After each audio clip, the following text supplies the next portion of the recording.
The scripture reading this morning is from Mark chapter 7, verses 24 through 30. I'll be reading as it's printed in the NIV. Jesus left that place and went to the vicinity of Tyre. He entered a house and did not want anyone to know it. Yet he could not keep the presence secret. In fact, as soon as she heard about him, a woman whose little daughter was possessed by an impure spirit came and fell at his feet. The woman was a Greek, born in Syrian Phoenicia. She begged Jesus to drive the demon out of her daughter. First, let the children eat all they want, he told her. For it is not right to take the children's bread and toss it to the dogs. Lord, she replied, even the dogs under the table eat the children's crumbs. Then he told her, for such a reply, you may go. The demon has left your daughter. She went home and found her child lying on the bed, and the demon gone.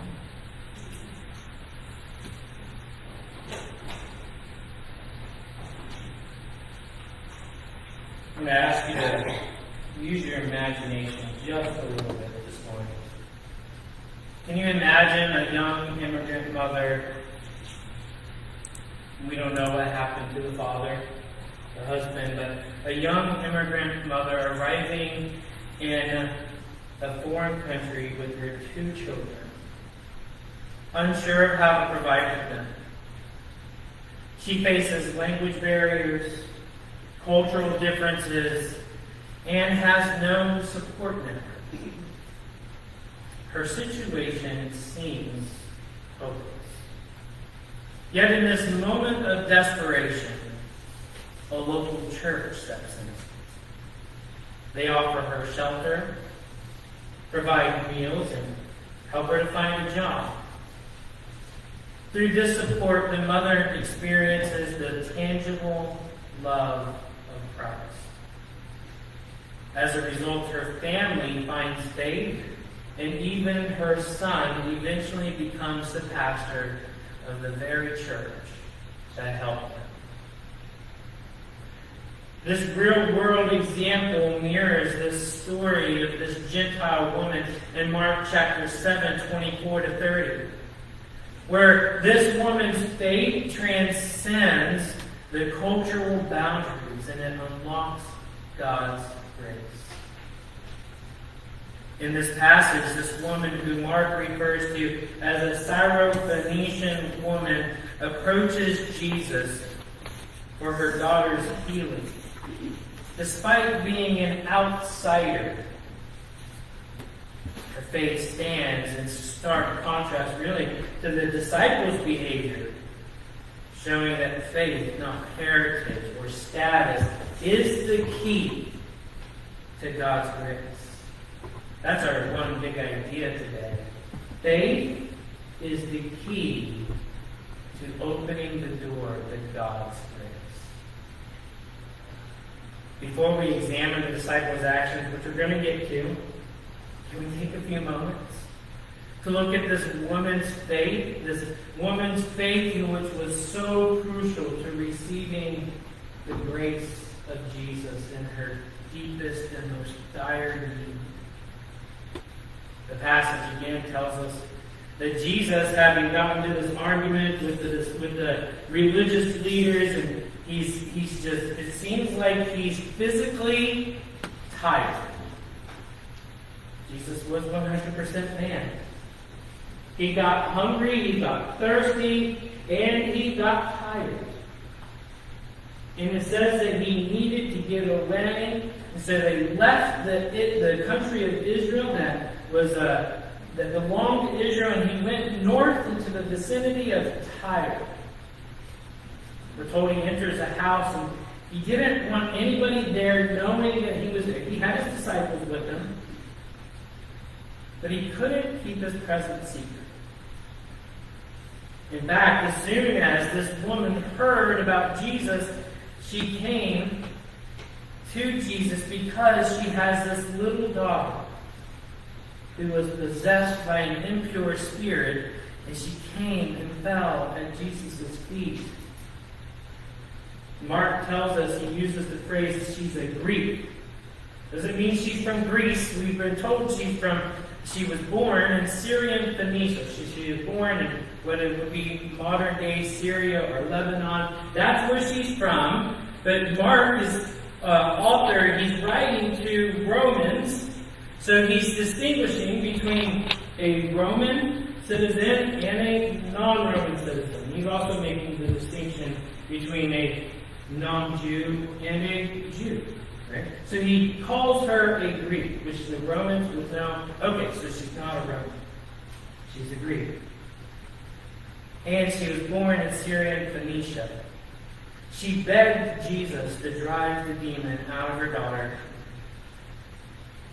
And then we're told that Jesus, Mark records for us, Jesus says, "First let the children eat all they want, for it is not right to take the children's bread and toss it to the dogs." Now, at first sight, that's pretty offensive. Jesus has this woman in need, and she's coming to him. We can picture her probably prostrate before him, weeping and begging Jesus to heal her daughter, to just give her the ear, to give her his ear so she can make her feet. And Jesus responds in our English as we see, "It's not right for me to take the children's bread and toss it to the dogs." Let's get some context first. We're told Jesus wanted to get away. And he took his disciples with him. Jesus went away many times without his disciples with him. But here we're told he wanted to get away, and he probably, because we just read earlier in Mark chapter 7, we saw the confusion of his disciples, and I'm thinking Jesus wanted to get away from the crowd so he could have this 1-on-12 time with his disciples. So he could have this intimate teaching with his disciples to try to help them to see his mission, his purpose, understand his teaching. And so Jesus is wanting to get away with them. And I think in a very real setting, when Jesus says the children, he's referring to these 12 disciples. I came here, he's telling this woman, to teach and to feed these 12 disciples, my children. And you're asking me to take time away from them to give it to you. Now there is another deeper context. The Jews of his day would refer to non-Jews as Gentile dogs. And so, when we read it, we're thinking, Jesus, you're not acting any different than everybody else that has no compassion, that has no love towards others. But I don't think that's what Jesus is doing at all. In fact, the Greek original language that was used, Jesus actually says, it's not right for me to take the bread from the children and give it to the little puppies. So he's actually kind of speaking, but still using the phrasing of dog, but he's speaking in a kinder, gentler tone. And saying, I can't give it to the puppies. The children need to eat first. And we see that here's another reason why I don't think this woman took it offensive, because look at her response. She says, Lord, she replied, even the dogs under the table eat the children's crumbs. I think from every bit of what I'm reading and what I've seen that she must have picked up on the compassion that Jesus was speaking with. And she capitalized on it. And she says, Lord, even the dogs under the table eat the children's crumbs. And then he told her, for such a reply you may go. The demon has left your daughter. She went home and found her child lying on the bed and the demon gone. Can we look at a few things about this woman's faith? This woman, first and foremost, she shows us the persistence of faith. This Gentile woman, despite encountering rejection, she persisted in her plea to Jesus. Her faith remained unwavering even when faced with cultural barriers and apparent distances. Her persistence demonstrated a deep belief that Jesus could heal her daughter. Warren Wiersbe said, great faith is faith that takes God at His word and will not let go until God meets the need. Great faith can lay hold of even the slightest encouragement and turn it into the fulfilled promise of God. Lord, will you increase our faith?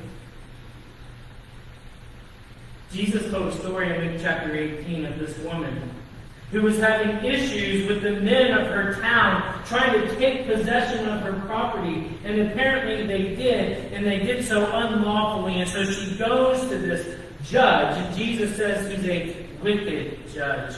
But she goes to the judge, and she stays at the door side of his office, and he stays there. She's there day and night until the judge finally gives her ear because he's annoyed with her.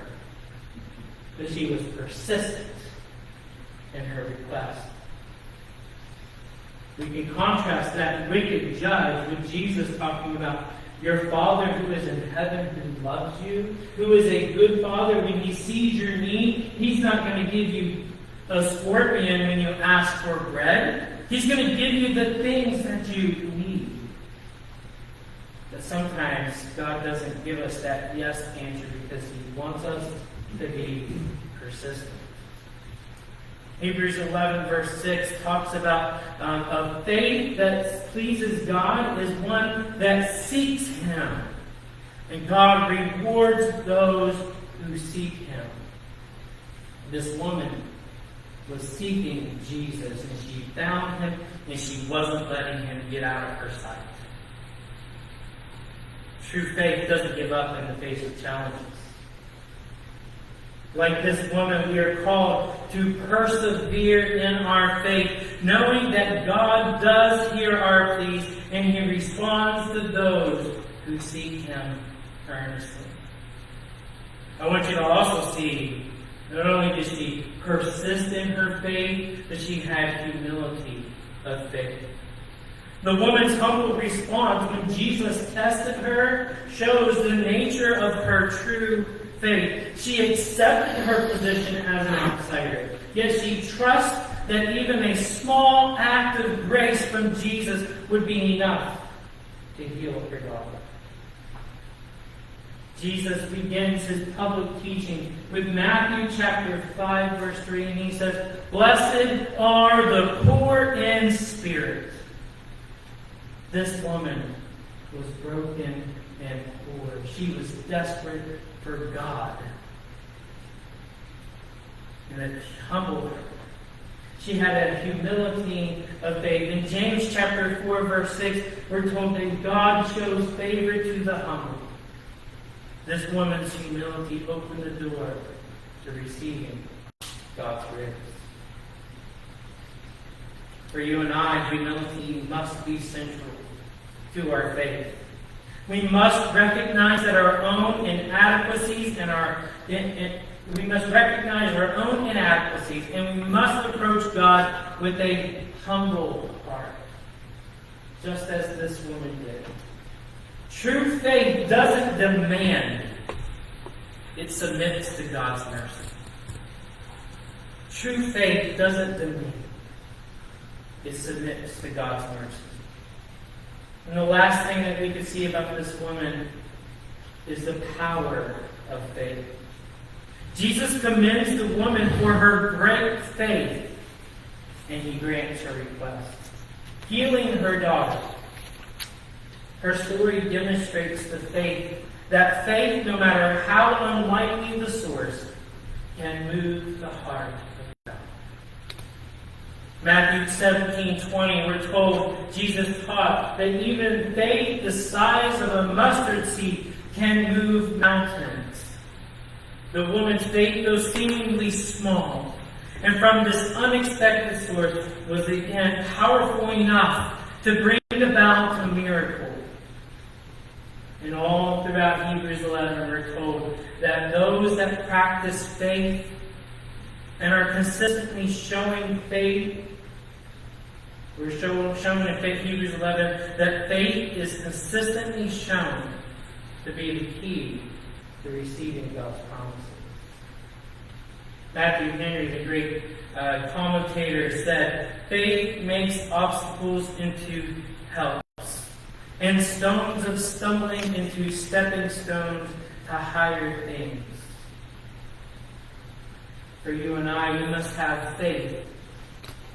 And we must trust that our faith has the power to unlock God's grace in our lives, just as the woman's faith brought healing.